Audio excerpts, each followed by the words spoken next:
What everyone doesn't really know is that he was so overconfident of winning that fight that he took Bowe so lightly that according to his former trainers, Lou Duva and Georgie Benton, on a scale of 10, his preparation for that fight was a 7. They had difficulty getting him to spar. They had difficulty getting him in the gym. And that is so uncharacteristic of what we feel about him that it's more amazing how he fought in that fight. I mean, when I heard that, I thought, gee, this is like Rush Limbaugh and Howard Stern taking a vow of silence that Holyfield wouldn't be in the gym. And of course, Larry Merchant mentioned that Lou Duva and George Benton are now the former trainers of Evander Holyfield. He enters the ring with his new co-manager, Hammer, and behind him, the new trainer, Emanuel Steward. For so long, such a familiar face in the sport, trainer of many terrific fighters out of his Kronk Gymnasium in Detroit, most notably Thomas Hitman Hearns, who scored a one-round knockout over Andrew Maynard on the undercard here. Here is a look at the record for Evander Holyfield. 29 wins, the 1 loss to Riddick Bowe, 22 KOs, but since winning the heavyweight championship against Buster Douglas October 25, 1990, Holyfield has fought 55 rounds and produced only 1 knockdown in those 55 rounds. That was in the title defense against Burt Cooper in his home earn in the future as heavyweight champion. Of course, Evander Holyfield would like to knock a few thousand square feet off that floor plan. The way he's bundled up, it looks like he's coming up to the mark for the downhill skiing championship at the Olympics. It is chilly here.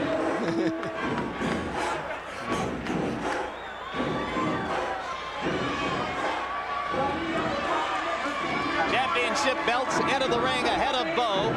Already in the ring, his ubiquitous manager, Rock Newman. There is the 80-plus-year-old trainer, Eddie Butch, the sport's most celebrated octogenarian, the man whom Bowe calls Papa Smurf. And here is the record for Riddick Bowe. Unbeaten to this point in his career, 34 wins, 29 knockouts, 1 of the 5 decisions, of course, the 12-round unanimous decision over Evander Holyfield 51 weeks ago tonight. Here's what happened. The challenger, the former champion, Evander Holyfield.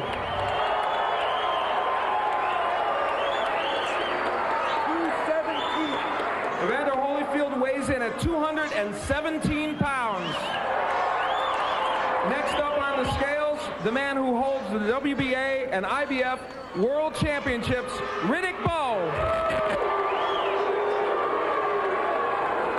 246. He weighs in at 246 pounds. So both fighters come to the ring considerably heavier than was the case here a year ago, and a 3.5-inch reach advantage over Evander Holyfield. Watching that tape and this tail of the tape, you wonder whether Evander Holyfield is going to try to get to that new soft underbelly of the champion. And now, ladies and gentlemen, from the site where legends are made, Caesar's Palace in Las Vegas, Nevada, let's get ready to rumble!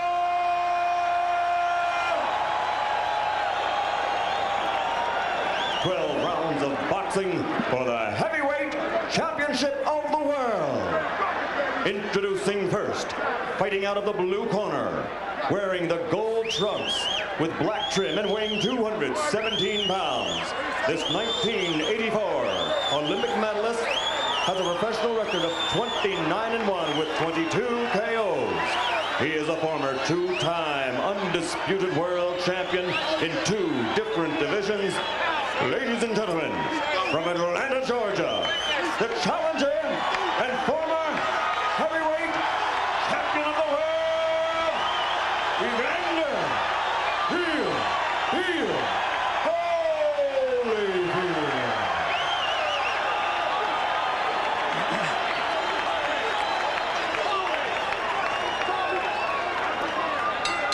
And across the ring, his opponent fighting out of the red corner, wearing the white trunks with red trim and weighing in at 246 pounds. He's also an Olympic medalist, winning super heavyweight silver in 1988. Since turning professional, his record is a perfect 34-0, 29 by knockout victory. And tonight, he defends his title for the third time. Ladies and gentlemen, from Brooklyn, New York, presenting the undefeated heavyweight champion of the world, Riddick Big Daddy Bowe!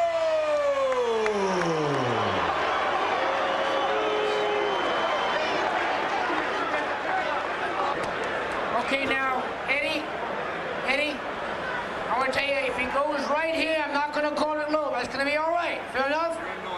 All right, now, this is for the championship of the world. We've already gone through all the instructions one time. I expect a tough, clean fight. Protect yourself at all times. Any questions from the challenger? Any questions from the champion? Let's get it on.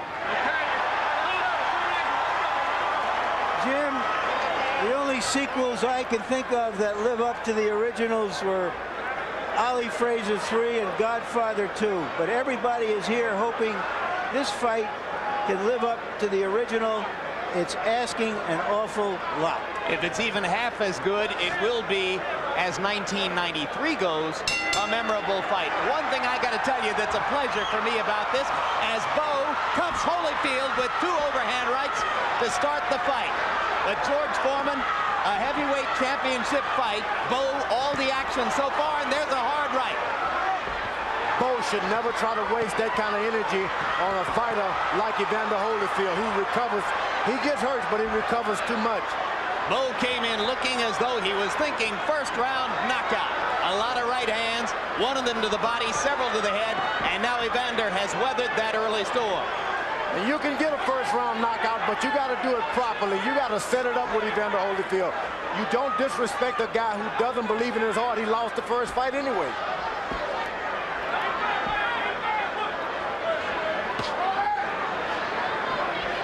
The first time Bowe fought Holyfield, he was really proud of his body. This time, he's got his trunks way above his waist. He's a lot to be ashamed of, so he's trying to get this thing over with as quick as he can to compensate for his lack of happiness with himself physically. It's more than just the extra 11 pounds. He looks softer all over, right, George? He is not proud of his body tonight. That you don't want that in a young fighter. Holyfield steps in with a left to the side of the head and a right to the chest. Bowe lands a jab and a right hand. Holyfield claimed he would box, said that he would stick the jab. Already, Bowe has tried to lure him into a bit of a war. Riddick Bowe has made the awful mistake of going out there at that kind of weight, wasting that much energy too quick. Which has made the first round tougher for him. Yeah, he should forget they've ever fought before and go out there and set it all up with the left jab, win this fight on a great defense. I don't know what's happened. Who gave him the advice to try to knock Holyfield out in one round?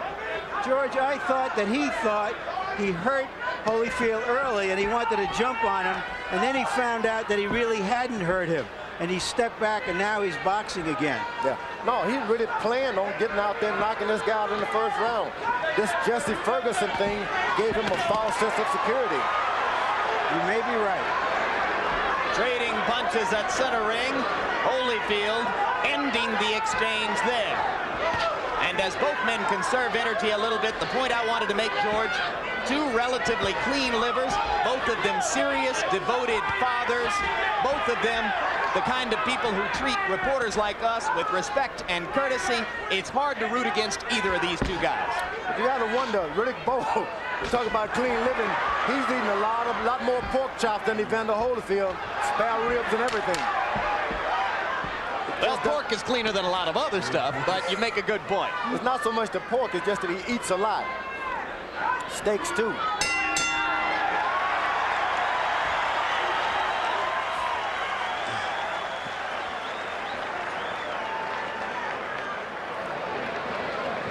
Okay. You want to start setting your man up with the jab. Double the jab. He's counting on every jab you throw. Okay. Double your jab. Feint and stick. Either feint and stick or double the jab. And keep the try to keep the pressure on it. Your timing is beautiful. Just keep working the rhythm. And when you get through with your punches, drop to the inside. You know what I'm saying? Push him. Get your leverage where you can use that strength.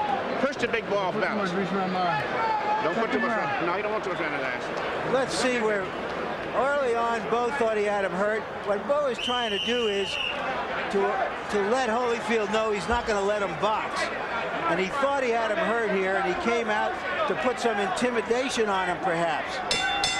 What Holyfield has to do is to land something important so that Bowe doesn't get so reckless and gives him the room to fight his fight. Holyfield has already established to Bowe, this is going to be a long night, buddy, and you're going to get yourself a nice little whipping. You may beat me, but you're going to get whipped. Well, but after all the talk of boxing, Holyfield came out and threw a total of 4 jabs in round number 1. So he is back to the warrior mentality we've seen in the past. He did a lot of retreating, which was good. Now Bowe is back on track. He's using his jab, standing on the ball, got his balance real good. Starting to blow his nose a little too early. He can swell up real easy. Bowe sticking the jab. You notice, George, they used the in swell under both of Bowe's eyes between rounds. Holyfield lands a right and takes one in return. But believe me, Bowe got the worst of that exchange. Mills Lane warning Bowe about holding and hitting.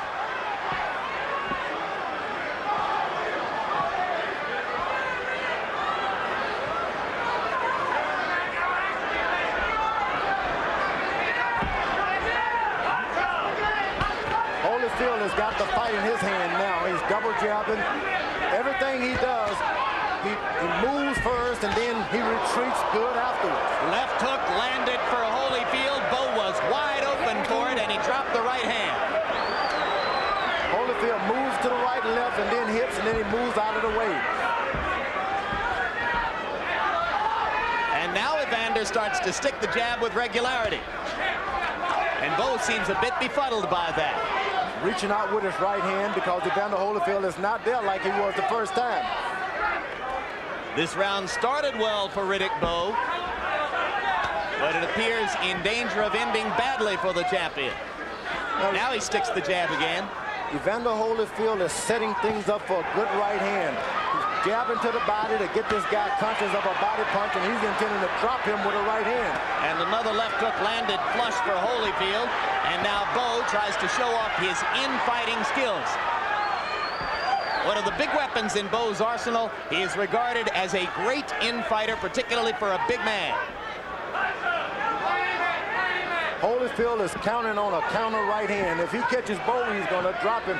Bowe should just stick with his left jab until 4 or 5 rounds and open up with the right hand later. That was Bowe who landed the right hand. That one missed a little short.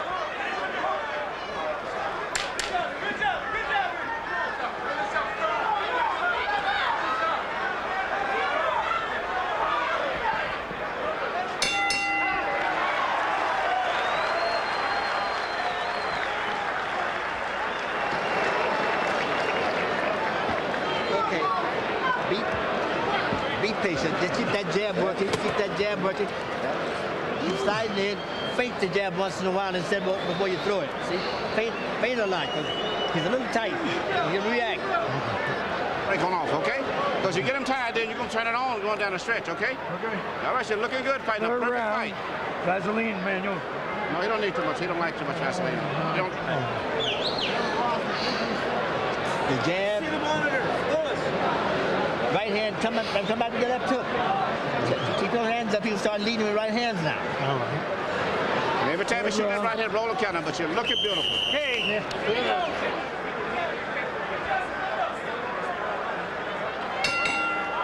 Evander Holyfield has said that a race car, good race car, doesn't need a new engine. It just needs to be tuned up a little differently sometimes. So far, he has tuned up for this fight differently than the first one. It's kind of weird after all these years to go to Evander's corner and listen to Emanuel Steward instead of George Benton and Lou Duva. Right hand over the top by Bowe. I'm reminded of the phrase that Howie Long used to describe playing against Marcus Allen, like watching your wife cook in someone else's kitchen. Riddick Bowe is allowing Holyfield to move around on his feet a little too much. He should try to disrupt that. How, George? Well, he's letting him bounce and get relaxed out there. What you got to do is put the pressure on him, make him fight without fighting himself with this jab. Good right to the body. That was good by Riddick Bowe. By Bowe. Excellent right to the body. You see, Holyfield is so relaxed out there, you can't let him just keep doing that bounce, move, bounce, move. You pick a fight with him and then make him stand still. Riddick faking the right and Bowe flinching away. Or check it, Holyfield flinching away, I should say.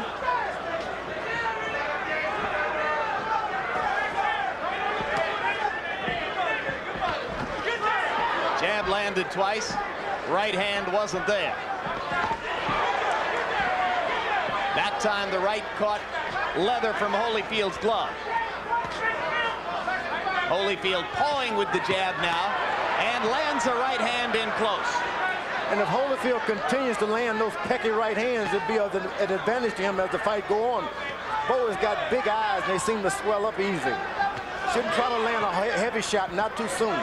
Riddick not looking assertive in round 3, forgetting to double up on the jab, taking a left there and complaining to Mills Lane that Holyfield had tried to glove him in the eye.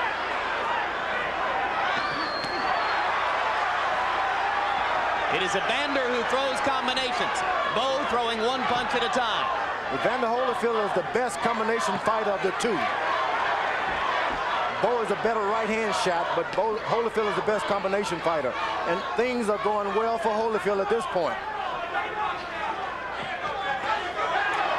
Now Bowe is picking up his jab. He can win this fight with a jab if he so chooses. If he remembers to double and triple up with it. Because every time he throws just one jab, Holyfield looks to counter over the top, George. The thing about it, Holyfield has not landed one good left hook to the body yet. And if he starts landing that left hook to the body, that right hand is going to come a lot easier for Evander Holyfield. He's got to remember to throw it there first. He's been doing a lot of head hunting. Yeah. Right hand by Bowe. Biggest punch of the fight so far. It hurt Evander. That right hand hurt.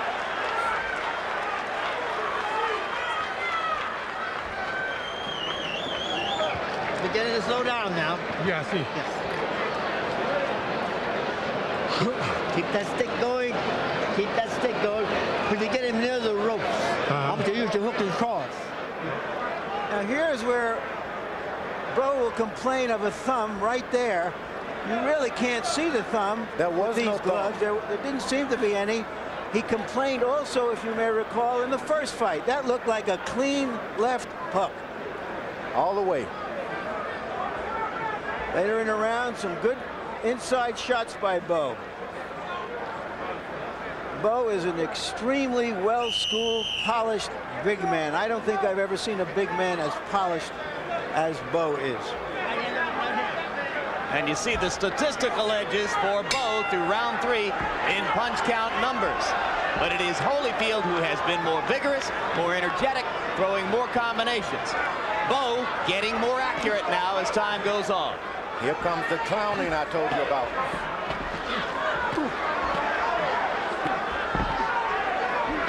Holyfield starting to go to the body. Bowe comes upstairs, lands a left hook. Remember, he punctuated round 3 with a terrific right cross.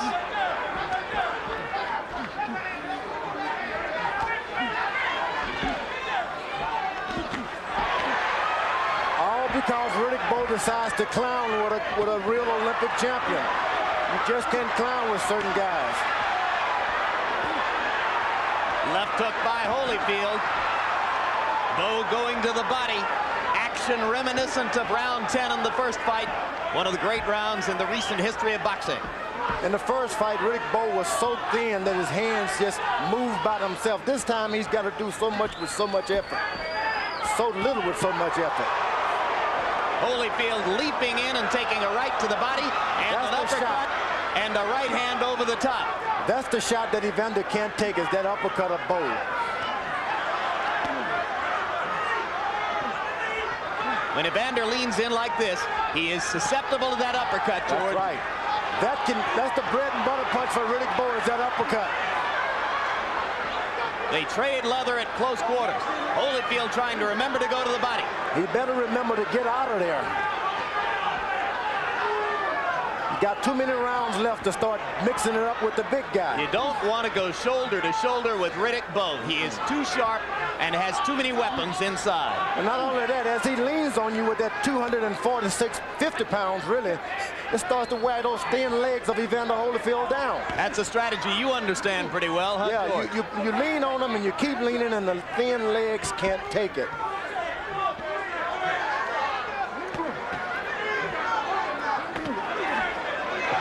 And I think Riddick Bowe is anything but polished. He hasn't thrown one good straight right hand yet. So you and Larry have a disagreement here about Bowe's everything technique. is under and on top and slap. If he throws a right hand, straight right hand, he'd drop Evander Holyfield right now. Tried to do it there, but missed.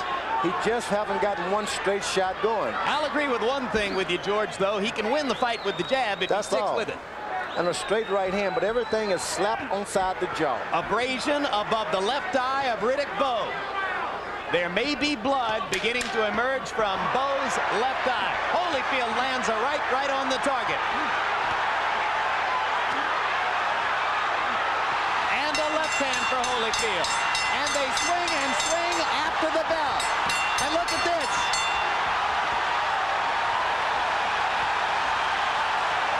Hey, these guys want to fight. I've never seen anything like that.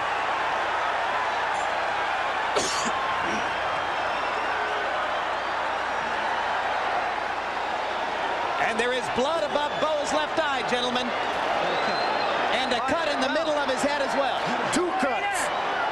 Two cuts. All right.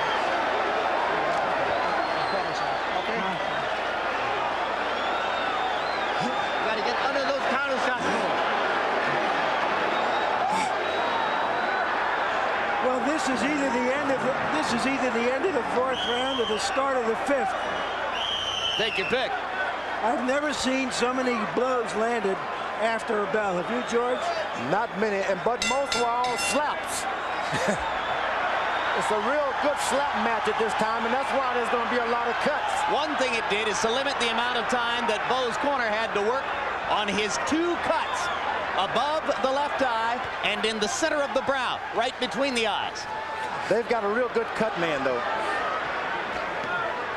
In the fourth round, Evander Holyfield took 70 shots at Riddick Bowe and landed 43 of them, 61% connect percentage. Evander's got to be real careful and not to try to work on that cut. Just continue to box. And round 4 was a 90-punch round for Bowe, who seems a little out of gas now as the fifth begins. Just came in a little too big around the midsection for that kind of fighter. He doesn't have a good straight punch. He wings on top, and it burns you out too quick. And that cut in the middle of the brow is going to bleed, George. It could affect his vision as time goes on. This is the time you go back to school. Use your left jab. Forget about a knockout. Use your left jab.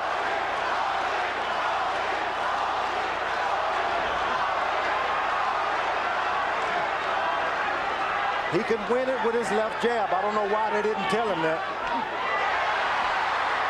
He's becoming an easy target for Holyfield as the trickle of blood begins to bother him.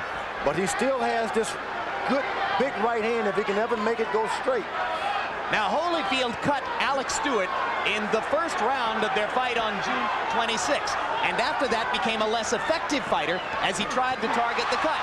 There he lands a right hand and Bowe comes back with a right and a left. But Bowe is doing all of his stuff real close. He's ineffective. He's got to keep this man on the outside of his shots. He can do something. When they are in close, he's got this right uppercut that he just refuses to use. We've never seen Riddick Bowe cut like this. It'll be interesting to see what they can do between rounds 5 and 6. Do you think they can stop that bleeding, George? Not at all. It's in the places where you just can't stop them. The jab just bounces off the side of your nose and in the middle of your face. You just can't stop cuts when they get in that area. Short left hand stuns Holyfield and knocks him back. Evander recovers rapidly, as he always has. I think the big mistake was to allow Bowe to go through with this fight in that kind of condition. Overconfidence always happen with the young guys. Did it happen to you, George, when you were young? Yeah, with Muhammad Ali, I wasn't in shape, but I said I can whip this old guy. Bowe may be hurt. He is hurt. Bowe is hurt. Holyfield gunning for a stoppage here. It would shock the world. Stuns Bowe again. And the round comes to a close. The bell saving Riddick Bowe from further punishment.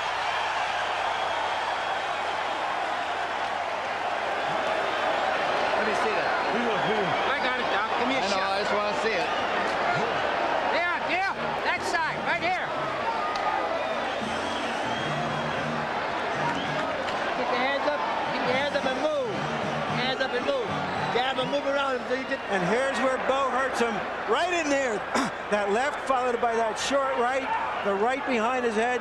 Riddick Bowe is hurt. Evander Holyfield took his time before he carried the fight to Bowe, hoping that Bowe would spend himself chasing Holyfield. Instead of going at him early this way, he has waited. And right now, he is on top in this fight. Evander Holyfield trying to join Muhammad Ali and Floyd Patterson as two big-name fighters in the history of the sport to regain the heavyweight championship after having lost it. Tim Witherspoon accomplished the same thing on paper in the 80s, but few remember that. You got to be real careful now with a young fella like Riddick Bowe. His corner has got to be watching this carefully. Not only can he lose this fight, but he can get his career destroyed if he loses it improperly now. Sometimes there's a towel that you can always throw in if it gets too rough.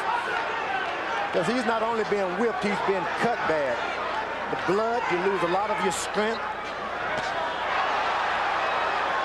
Holyfield commanding with the jab. Bowe once again starting very slowly in this round. Bowe is not starting. Bowe is now surviving. There he is slapping with the right hand again, George. Yeah, he has. He's not, I don't consider him at all polished. He's got power because he's big. But if he had a good straight right hand, Evander Holyfield is easy picking to him at any time. Holyfield is doing something he doesn't know how to do now. That's get aggressive. Well, he's always been aggressive, but he's never been a great finisher. Yeah, but he goes forward and he gets hit a lot himself. Boom! Great combination by Holyfield. And another one. Bowe standing still at center ring and taking it. That right hand landed flush for Holyfield. The way to keep your respect, Holyfield should be concentrating on it, because if he continues to deliver accurate shots to Riddick Bowe and doesn't drop him, Riddick Bowe can lose total respect and start to jump back on him real good. And Bowe looked to the corner to try to gain some advice from Eddie Futch, and Futch was nowhere for him to see him. Hidden behind other figures over here. Holyfield banging away. Round 6, a huge one for the former champion. Evander Holyfield should continue to keep his respect for Riddick Bowe, because a big man like that catching you with one of those roundhouses, you're going to hit the floor. Like Lennox Lewis did to Frank Bruno when he was in so much trouble in Cardiff, Wales. Seeing that Holyfield has got no defense for an uppercut. I don't know why Bowe is not throwing it. Riddick Bowe ridiculed Lewis for all the difficulty he suffered at the hands of Frank Bruno. That's true. Now he's getting a lot of the same from Holyfield, but that right hand may have turned things around, George. It was a good pinpoint, accurate right hand. If he continues to do that, he won't have a hard night, because the Holyfield goes forward, he doesn't know what he's doing. Spectacular uppercut by Evander. Last 10 seconds of round number 6. We're almost at the midway point of the fight. And what a battle it's been, particularly for Evander Holyfield.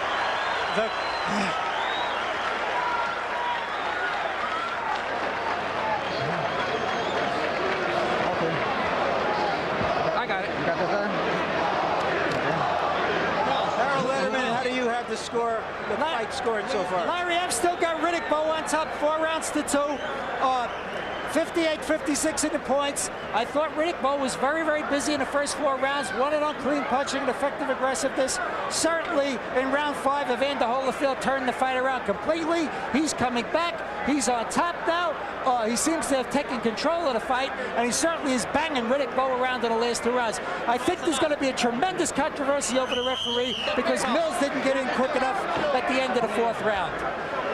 Controversy or not, Harold, you and I couldn't disagree more. I have Evander Holyfield ahead 4 rounds to 1 and 1 even. I see it like that myself, but then I never could have been a good judge. But Riddick Bowe has tasted all of the power Evander Holyfield has now. He's not scared. He realizes that his corner cannot help him. Look, you're a big boy. You got to fight your way out of this, and he's willing to do it. Bowe going back to sticking the jab, and when he does, he backs Evander up. It was that way last year. It's that way again. Right hand for Holyfield. Stuns Bowe, and Bowe comes back fighting this time and lands a right hand on Holyfield's chin. Holyfield isn't being smart. He hits a good right hand. He hits him with a good right hand, and he stands there and waits to see what he's going to do. You got to hit and move out of the way if you want to win that kind of style, with that style. Bowe taking command right now with the jab.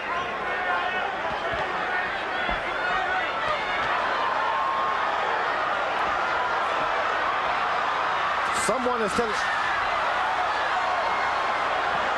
And somebody in a parachute has just landed on the edge of the ring, has been pulled away by security guards. The fight has been brought to a halt. There's a massive melee at ringside as this fellow with a motorized parachute has landed right on top of spectators and officials at ringside. He's in the midst of a mass of security guards now. Rock Newman, Riddick Bowe's manager, was right there. This is a monumental disaster.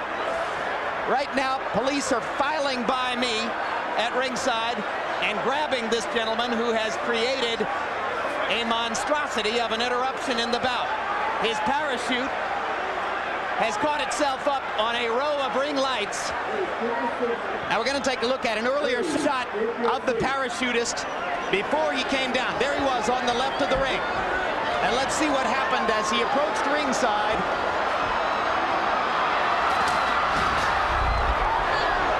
There it is.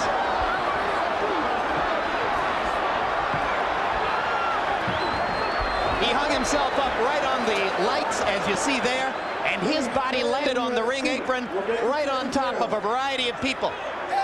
This is the most bizarre thing I've ever seen at a prize fight.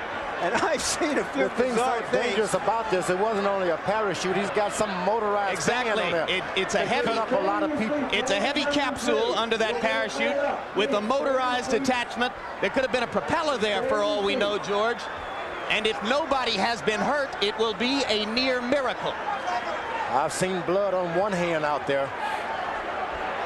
Rock Newman, Bowe's manager, went nuts. It could be the best thing to happen to Riddick Bowe if there's a 10 or 20-minute delay, as now seems possible. Right. It may be an angel out of the sky. You see Bowe covering up to stay warm. For Riddick Bowe. Well, they're going to work on his cuts right now. Just when you think you've seen everything, you know you haven't, and there'll be more crazy stuff to follow. And it was already a bizarre night as the result of the fighting that went past the bell for about 10 seconds at the end of round 4. Here's what was happening in the ring at the time that the parachutist landed. You'll see, there he is, entering at the left side. And you see people backing away and trying to avoid the capsule and the motorized contraption attached to it. Here's a look at him much, much earlier this evening from our blimp coverage. As this took place, we're told that our blimp cameraman tried to alert us to the possibility that this was going to happen. That's why he was zooming in and out, as you can see here. And there it is. He targeted the ring and came right down. Well, this guy is going to wind up in the slammer in Vegas tonight, and with doggone good reason. What charges, I wonder? What charges? Yeah. Doing an outrageous thing to get some publicity for himself. Oh, okay. Lighting company turning off lights now to try to prevent the possibility of fire. If Evander Holyfield is thinking about this at all, he has to rue the fact that it happened at a time when he was in such good position in the fight, or so it seemed. And here's another look, guys. We're going to see it one more time. This was incredibly dangerous. I've got to say that it's put a jolt through us because he landed about 7 or 8 feet away from us on the ring apron. And this is how he descended toward the small disaster which has now taken place at ringside in round 7 of a heavyweight championship fight. You can see how our cameraman zoomed in and out, attempting to warn our production people in the truck of the possibility this would happen. And I have just gotten word that Riddick Bowe's wife has just fainted at ringside. She was even closer to the parachutists than we are. She's up and around now, but she's awful shaken. And she is, gentlemen, she's in the early stages of her 4th pregnancy as Riddick looks forward to the birth of his 4th child. And we only hope that Judy will be okay. As round 7 resumes, 1 minute, 50 seconds remain in the round. Gentlemen, I thought that Riddick Bowe was showing signs of fatigue before. I have to assume that this is going to help him. What do you think, George? I think so. The rest always benefit the punches. Like Reggie Jackson, you swing out, you take a rest, come back the next inning and get another home run. But for the boxer, he gets into a groove, and he has to find that groove all over again. So it can be devastating for a boxer to get such a rest. You'll also note that there is no trickle of blood from Riddick Bowe's nose or his eye. For the moment, those cuts have been closed. And the cold weather assists that. Once you start, it's hard to bleed in the cold weather. And here comes Holyfield with some of the same mustard he brought before. You notice Holyfield is more effective when he doesn't put any power on the punches. Just let the punches flow. He's able to get out of the way easier. You say, George, he's a more natural punch thrower than Bowe. He is. The combinations comes so easily with him. Bowe has to wind up, straight, strut, and then throw 1-2 and look for the guy.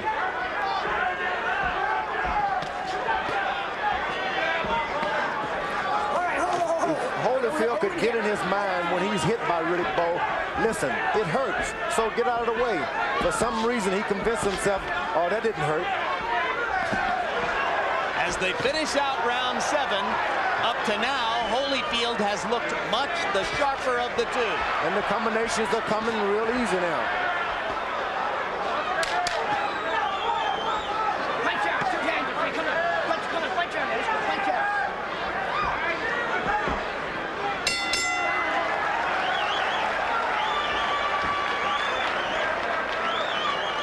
Ladies and gentlemen, give yourselves a round of applause. You look good. That's what I want to see, them beautiful little legs, just like you're moving in and out, okay? Everything off of your balance. Looking good. Good fight. And we haven't even opened up yet. Keep using those great legs and keep your balance. You're in perfect position tonight. Everything you're doing, you're never losing your balance, and that's the key to the fight. And when you exchange, put your head in his chest. Okay? Okay. Use that jab as soon as you get within range. Fellas, that may go down as the most unusual round in the history of boxing. I can't think of anything like that ever having happened, especially in a major prize fight, a heavyweight championship. So a further test of the resiliency of both fighters. Riddick Bowe seems so wiped out at this point. He had a good rest, and he still can't seem to get up and throw 3 punches. His legs are tight. Well, he didn't have time to do any more training and lose any more weight during that period of time, George. He's still the same 246-pound guy, and you say not as good a fighter as a year ago. That's right. You know, Dick Gregory was surely an asset to his camp last time around. Hard left hook by Holyfield. Holyfield can make bad mistake trying to slug with this big guy. The big guy's only got one chance now, and that's to land some hard shots. Why give him that opportunity? Well, I'm not so sure you're correct, George, because remember, Harold Letterman, after 6 rounds, had Bowe ahead 4 rounds to 2. Yeah, but I see, and this crowd sense that Holyfield's got this fight in his hand. Now, of course, we're not judges. And we've never fathomed Vegas judges 100%, have we? Yeah. Hard right hand inside by Bowe to the side of Holyfield's head. Backed him up for a second. Riddick tries to land another one, but misses. You see, you can take an easy ride when you get close to Riddick Bowe because he slaps with his right hand. Get in and rest and then get out.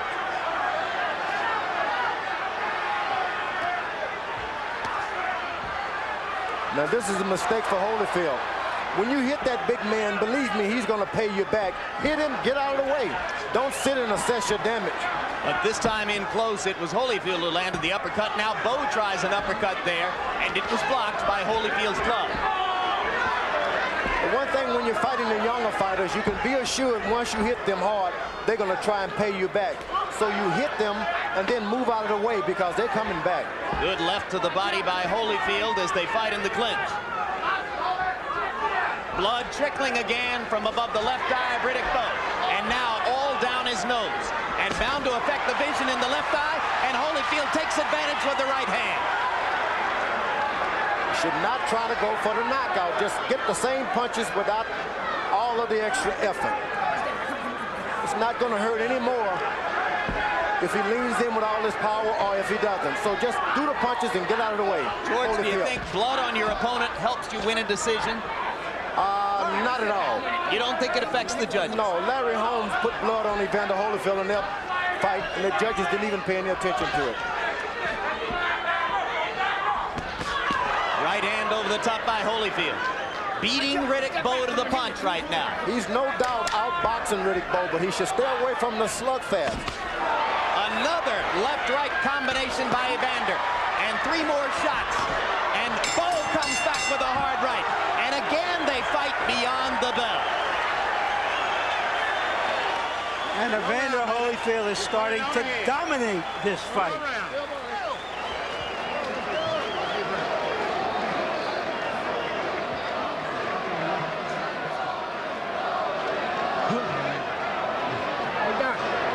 I got it.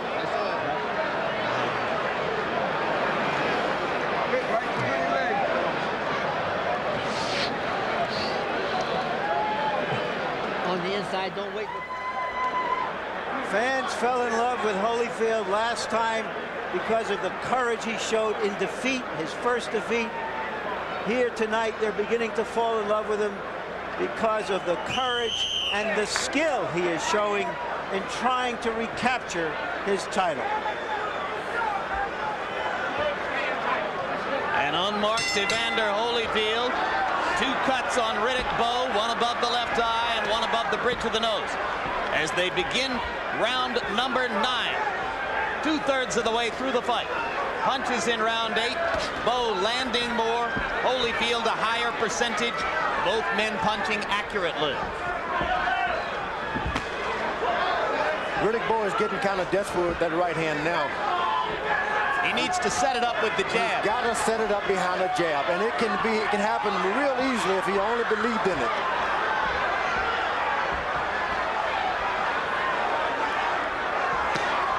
There's a hard right hand, and Holyfield wobbles. Can Bowe follow it up? No, Holyfield is on the move, man. He's been on the move pretty good in the night. And once the big guys land 2 good shots, they get tired, and they got to suck in some air. Crowd gets excited for Bowe a little bit as he presses Holyfield against the ropes, but Evander seems fully recovered from that one big right hand shot. Now, Evander should jump right back on the big guy when he throws 4 shots like that because he doesn't have any oxygen afterwards. It's called get right back. Bowe's jab is good now if he can only continue. He's coming behind the jab. He could come back in this fight if he keeps throwing the jab like that for the last 4 rounds. There it sets up the right hand again. And there again.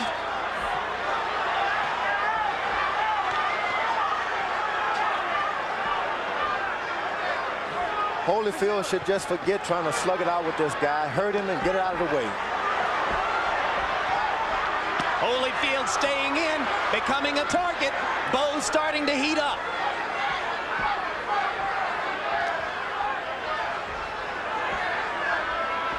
Now Riddick loses a little steam and paws with the jab instead of sticking it hard as he did earlier in the round. Holyfield has tended to dominate the last minutes of the round as Bowe has run out of gas and Holyfield's superior conditioning has shown up.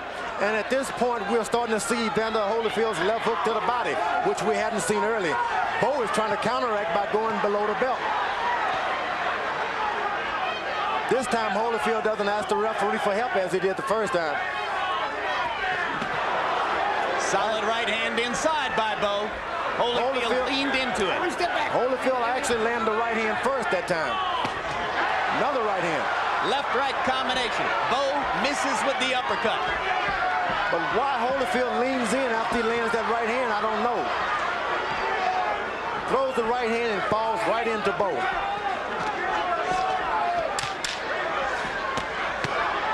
Double left hook by Bowe, maybe the first time in the fight. Holyfield comes back with 2 left hooks of his own and an uppercut.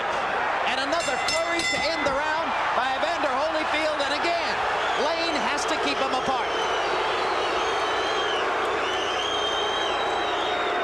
That was a champion's round by Bowe. He's trying to reassert himself. Come on, Joe. We got to go from here. Okay, we're going now. Harold, how do you have the fight now? Larry, I've got an 86-85 Riddick Bowe, 5 rounds to 4. I thought Riddick Bowe pulled out the last round, the 9th round at the very end. I just think it's a very, very close fight.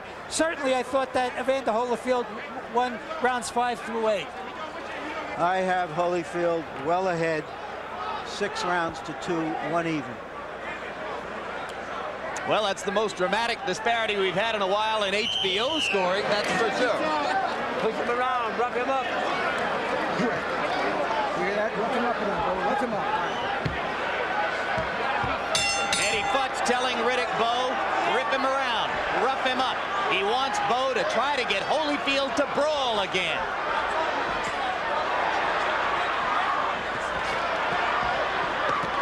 Infighting where Bowe may have the advantage.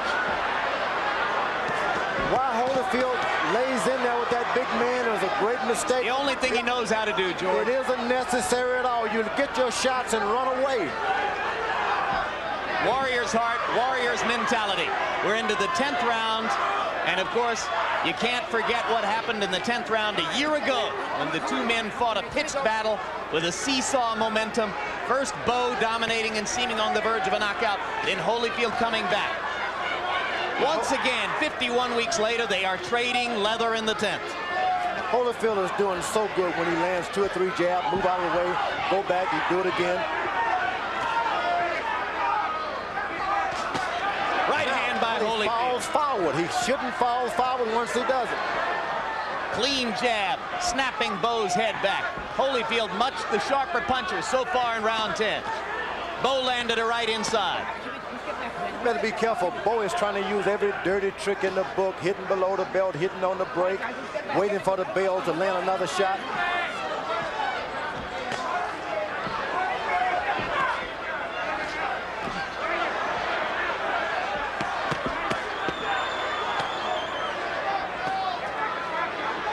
Punch out, come on, punch out. Punch out, come on.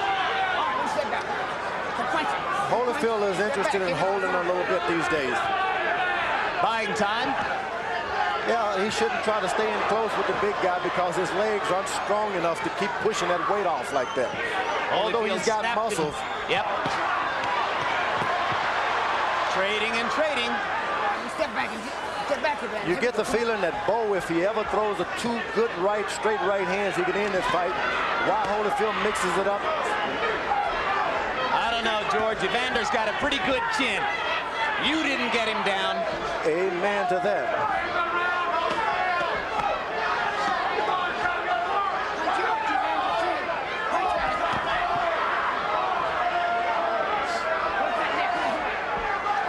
Round 10, a bit of a lull now. Right hand by Holyfield inside, he shouldn't try to go for the knockout. Just land the shot, be content, and start all over again. He gives Bowe a chance to come back with an uppercut of his own. Holyfield leaning forward against the major power of Riddick Bowe. That uppercut, and knocking Bowe's mouthpiece out with a left hook. Another tremendous rally by former champion Evander Holyfield. And gentlemen, that was a 10th round.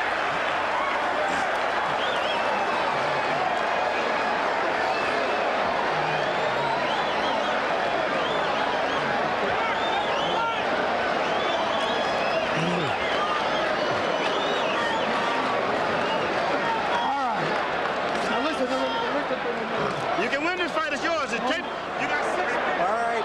I think Holyfield senses that he has the fight in his hands and that the champion is on the defensive. And he's going at him. He's not going to give him a chance at a distance. He feels comfortable inside now, George. We just saw the mouthpiece flying out. And once again, that is a kind of symbol of what's been happening in this fight.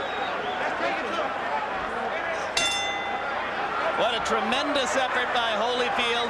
What a test for Bowe as champion coming up in these next 6 minutes.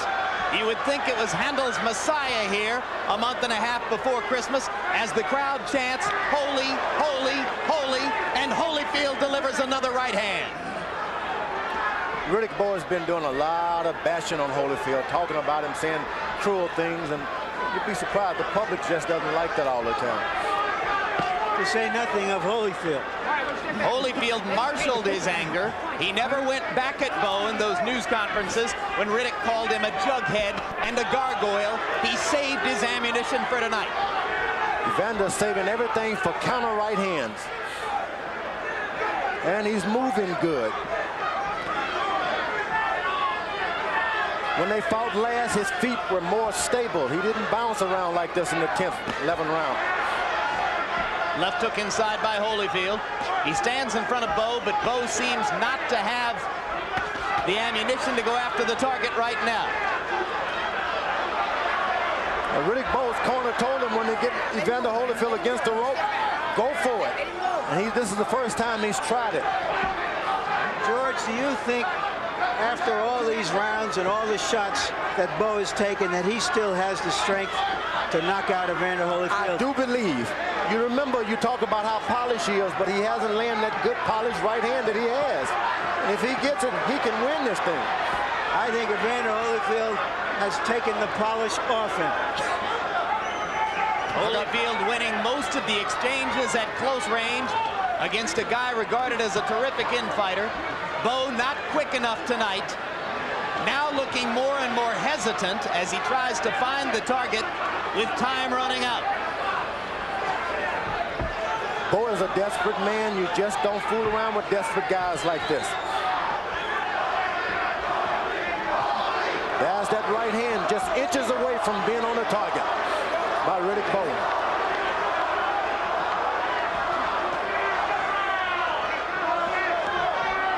Riddick Bowe promised his followers a knockout in this fight. Now he is fighting to survive, or so it would seem.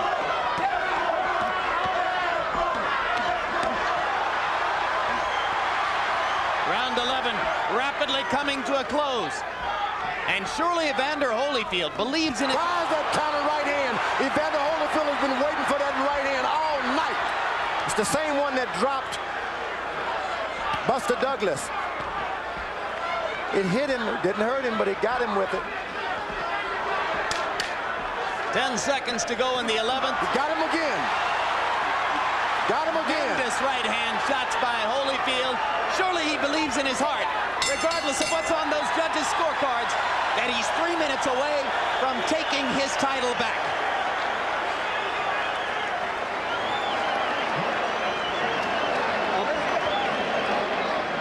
Feel up a little too straight. That's how I get hit with those shots. You gotta get down lower. You gotta have this round. Lead this round.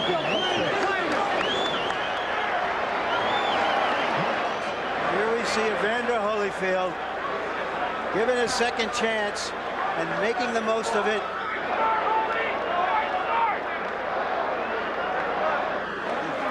conventional wisdom that Evander Holyfield no longer had the fire to fire back like this against a big, young champion.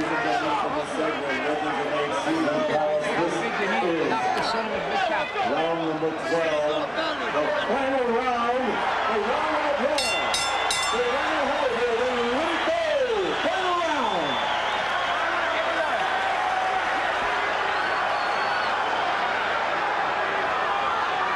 Harold, how do you see the fight quickly? Larry, a little bit closer than you. 105, 104, 6 rounds to 5, Evander Holyfield. But for the first time all night, our Harold Letterman now has Holyfield in the lead. Larry's had him winning the fight all along. In 1959, Ingemar Johansson knocked out Floyd Patterson and took away his heavyweight championship. A year later, Patterson, with one dramatic left hook, took the title back and became the first heavyweight champion ever to regain the championship. Muhammad Ali lost the title and got it back against George Foreman in 1974. Lost it to Leon Spinks and took it back from Spinks in the rematch.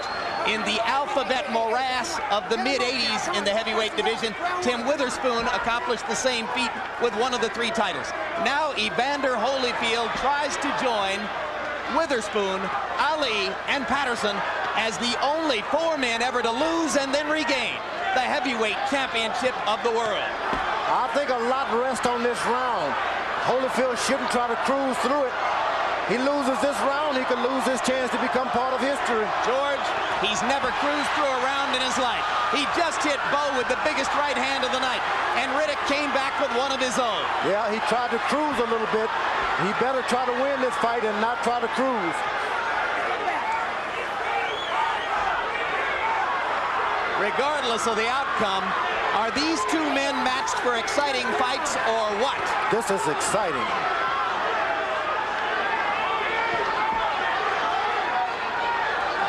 Holyfield waiting for that good right hand. He doesn't understand. You can lose a fight waiting. Bowe lands an uppercut, and exhausted Holyfield loses his mouthpiece. The mouthpiece at center ring. Bowe comes back with the uppercut, trying to hurt Evander while he has his mouthpiece out. Mills Lane tosses the mouthpiece to Emanuel Steward in the corner. Holyfield unprotected. He's hurt. You're right, George. Riddick's got a huge chance here, and he's going at it with everything he's got. He wins this round. I can't see the judges not going for him. And now Lane decides that it's time for Holyfield to get the mouthpiece back. So Riddick Bowe had a chance there for about 20 seconds to do serious damage. Couldn't quite take full advantage of it. Holyfield's mistake, he waited around for one good counter right hand, and he lost that round. Right hand by Holyfield. Stops Bowe in his tracks. Both fighters looking as though they'd like to have a knockout. Crowd rises to its feet. For the 2nd year in a row, they fought the fight of the year.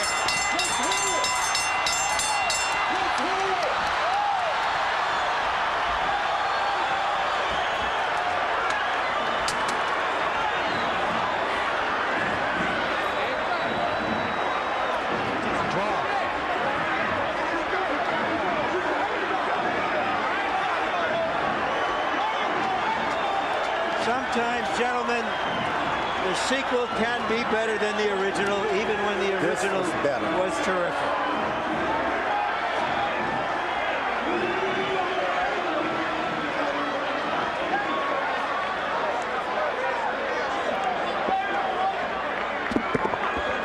Win or lose, Larry, George, win or lose, is there a bigger man in boxing than Evander Holyfield?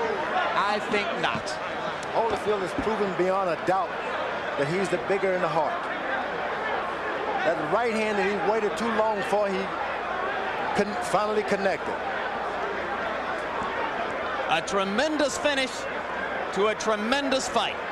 It was a fight that seemed that neither guy really wanted to end. They kept fighting after the bell whistle. Good right hand again. Let's hear it, Mike. And no. Right. Bowe was waiting, throwing shots. And now, with the crowd still wobbly and shaking off the effects from that stunning event when the parachutist landed on the apron, with the two fighters reeling from the battle in which 4 times they continued hitting each other after the bell, with Judy Bowe at a hospital and Riddick Bowe uncertain as to her condition. These two fighters wait for the judge's verdict in a heavyweight title bout. Harold Letterman, our unofficial score. How did you have it? Jim, I had it 6-6, 114. I got it a draw. I thought that Riddick Bowe definitely pulled out the last round to pull out a draw in a fight. Very, very close. And here's the official decision. Cards. Chuck Giampa scores the bout. 114. 114. He has it even. Patricia Jarman scores the bout. 115 to 114. Jerry Roth scores it 115 to 113 for the winner by majority decision. And once again, heavyweight champion of the world from Atlanta, Georgia, Evander Holyfield. He won it.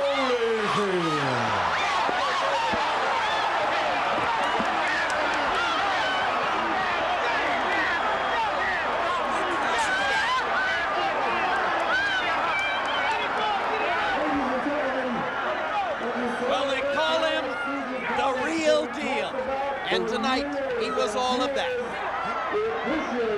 Moments after the decision, Larry Merchant had the chance to speak with both the returning champion and the deposed one. Evander, congratulations. You tell me in your words the difference in Evander Holyfield for this fight and the last fight. First of all, I'd like to thank God for giving me the courage and give me an opportunity to retract the mistakes that I made in the first fight.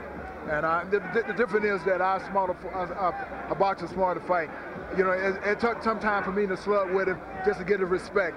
Then, I was able to move some. And, I still had trouble with the fast jab he had, but still I was able to counter some of the jabs. They hit him with right hand to isolate his right hand. When can you sense that this was going to be different, that somehow maybe he was no longer the champion even during the fight? Well, when I came out there with that thought in mind, I walk by faith and not by sight.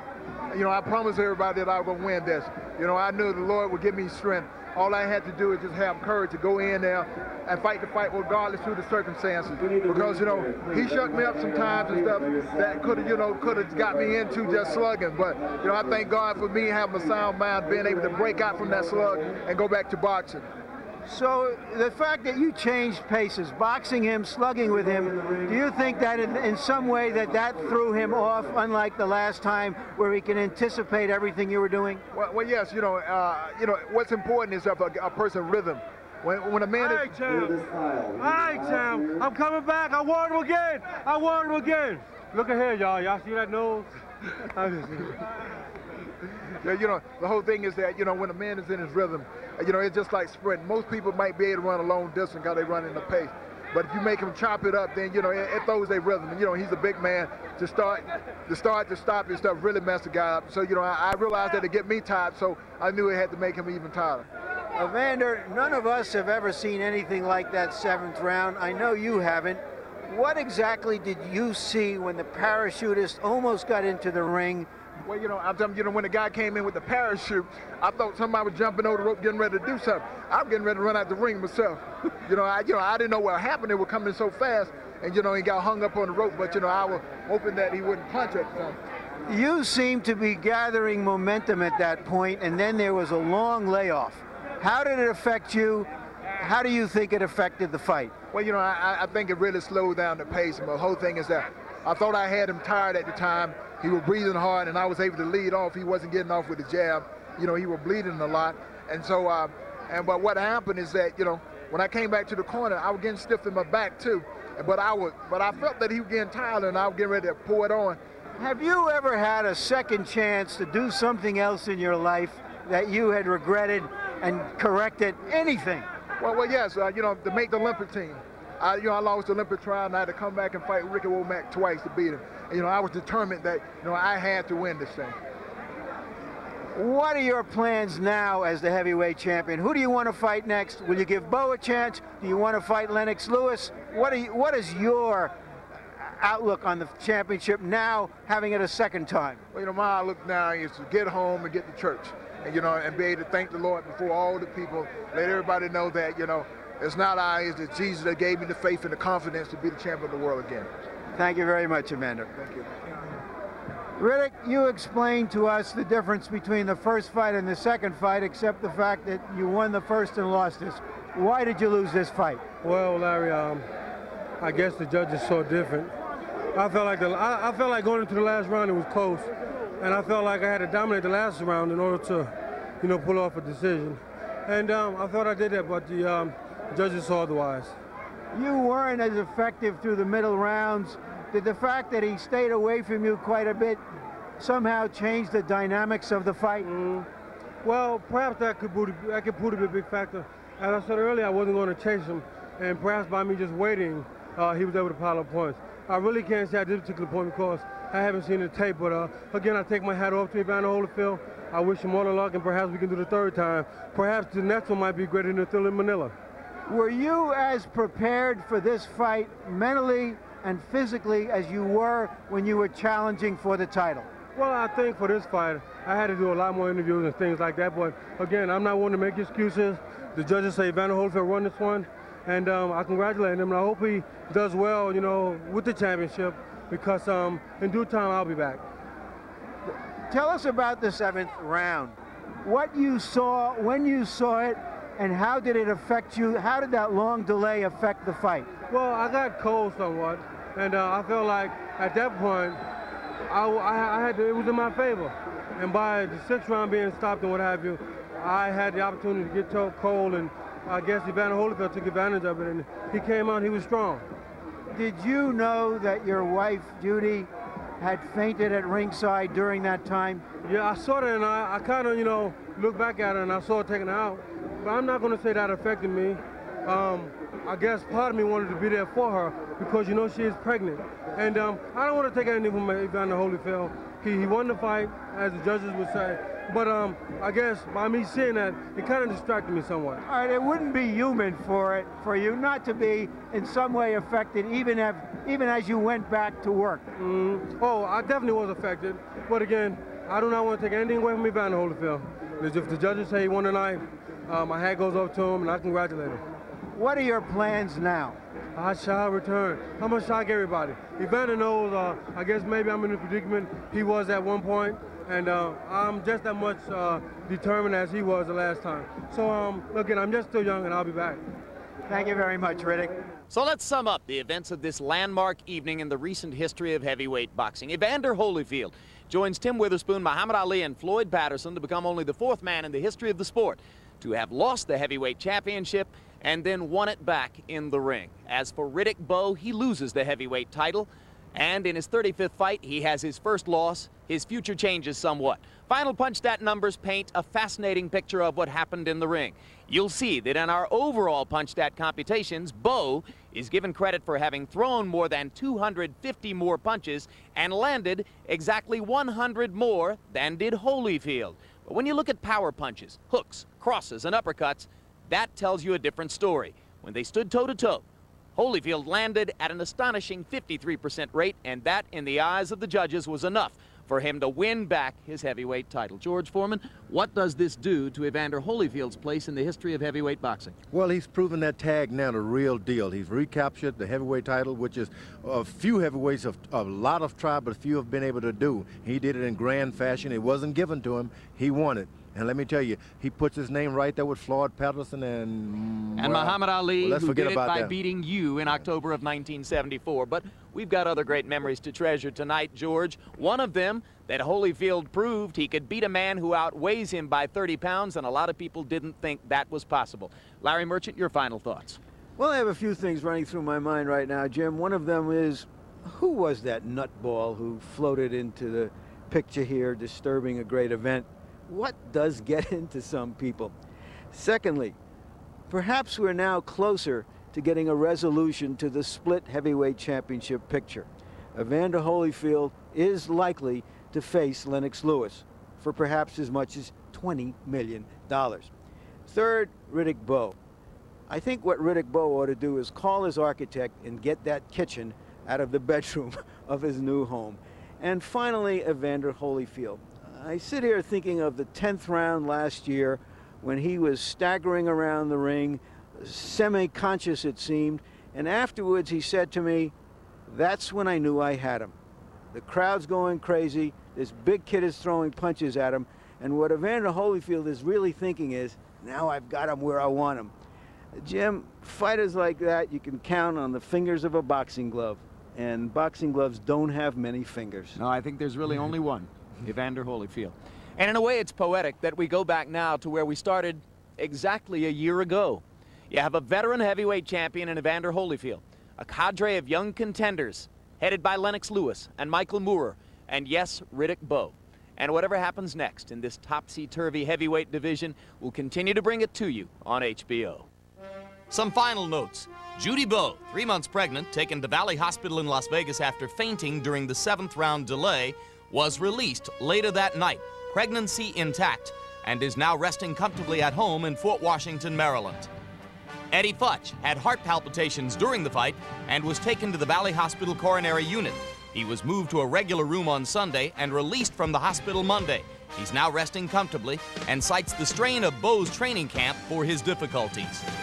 The parachutist, James Miller, now referring to himself as Fan Man, was taken to University Medical Center in Las Vegas and released later that night after having been treated for minor cuts and bruises.